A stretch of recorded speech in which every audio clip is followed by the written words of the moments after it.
गांव के बाहर कच्ची सड़क के किनारे एक छोटी सी मिट्टी की झोपड़ी थी।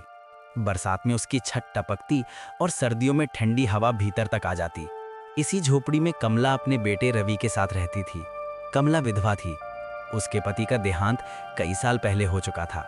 तब से वही माँ और वही पिता बनकर रवि को पाल रही थी। कमला सुबह अंधेरे में उठ जाती, किसी के घर झाड़ू पोछा, कहीं बर्तन तो कहीं कपड़े धोना। दिन भर मेहनत करके जो थोड़े से पैसे मिलते उसी से घर चलता। रात को वो सिलाई मशीन लेकर बैठ जाती। उंगलियां थक जाती, आंखें जलने लगती, पर वो रुकती नहीं थी। उसकी एक ही इच्छा थी, मेरा बेटा पढ़ लिख जाए ताकि उसे मेरी तरह जिंदगी न जीनी पड़े। झोपड़ी में बिजली नहीं थी। रात को बस एक छोटा सा मिट्टी का दिया जलता, जिसकी पीली सी रोशनी में रवि पढ़ाई करता। कई बार हवा के झोंके से दिया बुझने लगता तो कमला उसे अपने हाथों से बचाती। रवि पढ़ाई में होशियार था, पर गरीबी हर कदम पर उसकी परीक्षा लेती।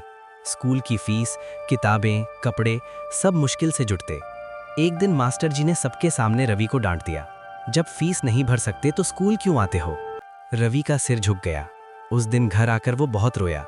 उसने माँ से कहा, माँ, मैं पढ़ाई छोड़कर काम कर लूंगा, तुम्हें और तकलीफ नहीं दूंगा। कमला का दिल कांप उठा।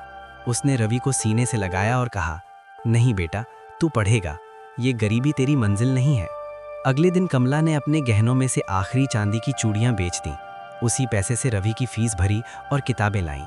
रवि ने माँ की आंखों में थकान और हाथों में खालीपन देखा तो मन ही मन प्रण कर लिया, मैं इस त्याग को व्यर्थ नहीं जाने दूंगा। अब रवि और ज्यादा मन लगाकर पढ़ने लगा। सुबह स्कूल, शाम को गांव के छोटे बच्चों को पढ़ाना और रात को दिए की रोशनी में अपनी किताबें। लोग उसे ताने मारते, अरे दिए की रोशनी में क्या अफसर बनेगा। लेकिन रवि चुप रहता, क्योंकि उसे अपनी माँ के विश्वास पर पूरा भरोसा था। समय बीतता गया। कई बार परीक्षा में असफलता मिली, कई बार भूखा भी सोना पड़ा, पर रवि ने हार नहीं मानी। कमला हर मुश्किल में बस यही कहती, अंधेरा कितना भी गहरा हो, दिया जलता रहे तो सुबह जरूर आती है। आखिर वो दिन आया जब रवि ने एक बड़ी प्रतियोगी परीक्षा पास कर ली। पूरे गांव में खबर फैल गई। वही लोग जो कभी उसका मजाक उड़ाते थे, आज उसे बधाई देने लगे। जब रवि पहली बार अफसर की वर्दी पहनकर घर लौटा तो कमला की आंखों से आंसू बहने लगे। उसने कांपते हाथों से बेटे के सिर पर हाथ रखा। रवि ने माँ के सामने एक सुंदर दिया रखा और कहा, माँ, ये दिया नहीं, मेरी जिंदगी की रोशनी है। अगर आपने उस दिन इसे बुझने नहीं दिया होता तो मैं आज यहाँ नहीं होता। कमला मुस्कुराई। उसकी झुर्रियों भरे चेहरे पर सुकून की चमक थी। छोटी सी झोपड़ी आज भी वही थी, पर उसमें जलने वाला दिया अब पूरे गांव के लिए उम्मीद बन चुका था। एक छोटे से गांव सुखपुर में रमेश नाम का एक लड़का रहता था। गांव छोटा था, लोग एक दूसरे को जानते थे, लेकिन गरीबी हर घर की दहली पर बैठी थी। रमेश के पिता शिवराम गांव के चौराहे पर एक छोटी सी किराने की दुकान चलाते थे। माँ कमला दूसरों के घरों में सिलाई का काम करके परिवार का सहारा बनती थी। घर कच्चा था, छत से बरसात में पानी टपकता था, लेकिन घर में संस्कारों की कमी नहीं थी। शिवराम रोज रमेश से कहते, बेटा, हमारे पास धन कम है, पर सच्चाई और ईमानदारी बहुत है, इन्हें कभी मत छोड़ना। रमेश पढ़ाई में होशियार था। वो सुबह स्कूल जाता, दोपहर में पिता की दुकान पर बैठता और रात को लालटेन की रोशनी में पढ़ाई करता। कई बार उसके दोस्त उसे खेलने बुलाते, लेकिन वो जिम्मेदारी समझकर काम करता रहता। एक दिन गांव में वार्षिक मेला लगा। दूर दूर से लोग आए थे। रंग बिरंगे झूले, मिठाइयों की खुशबू और ढोल की आवाज से पूरा गांव गूंज रहा था। रमेश दुकान से कुछ सामान लेने मेले की ओर जा रहा था कि रास्ते में उसे जमीन पर पड़ा एक भूरा चमड़े का पर्स दिखा। उसने पर्स उठाया और इधर-उधर देखा, लेकिन कोई नजर नहीं आया। पर्स खोलकर देखा तो उसमें काफी पैसे, कुछ दवाइयों की पर्चियां और एक कागज पर लिखा पता था। रमेश का दिल जोर-जोर से धड़कने लगा। उसके मन में संघर्ष शुरू हो गया।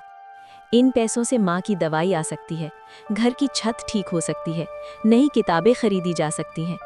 फिर उसे पिता की आवाज़ जैसे कानों में गूंजने लगी, गलत रास्ते से मिला सुख दुख बनकर लौटता है। रमेश ने पर्स कसकर पकड़ा और मन को समझाया। वो मेले की चहल पहल छोड़कर पते की ओर चल पड़ा। कई गलियों से गुजरते हुए वो एक छोटे से घर पहुंचा, जहां दरवाजे पर बैठे एक कमजोर से बुजुर्ग परेशान नजर आ रहे थे। रमेश ने धीरे से पूछा, काका, क्या ये पर्स आपका है? बुजुर्ग ने कांपते हाथों से पर्स देखा और भावुक होकर बोले, हाँ बेटा, यही मेरा पर्स है। इसमें मेरी दवाइयों के पैसे थे। अगर ये ना मिलता तो मेरा इलाज रुक जाता। उनकी आंखों से आंसू बहने लगे। उन्होंने रमेश का हाथ पकड़ लिया और आशीर्वाद देते हुए कहा, बेटा, तुम भगवान का रूप हो। बुजुर्ग ने रमेश को इनाम देना चाहा, लेकिन रमेश ने सर झुकाकर कहा, काका, मैंने वही किया जो सही था। कुछ दिन बाद वही बुजुर्ग रमेश के घर आए। उन्होंने शिवराम और कमला से मिलकर रमेश की ईमानदारी की पूरी बात बताई। वे गांव के सेवानिवृत्त शिक्षक थे और रमेश जैसी प्रतिभा को आगे बढ़ाना चाहते थे। उनकी मदद से रमेश की पढ़ाई अच्छे स्कूल में होने लगी। उसने मेहनत और ईमानदारी को अपना साथी बनाया। सालों बाद रमेश एक ईमानदार अधिकारी बना और अपने गांव सुखपुर में स्कूल और पुस्तकालय खुलवाए। आज भी जब रमेश गांव आता है, बच्चे उसके चारों ओर बैठकर उसकी कहानी सुनते हैं। एक ऐसा लड़का जिसने सच्चाई को चुना और सच्चाई ने उसे जीवन में ऊंचा उठा दिया।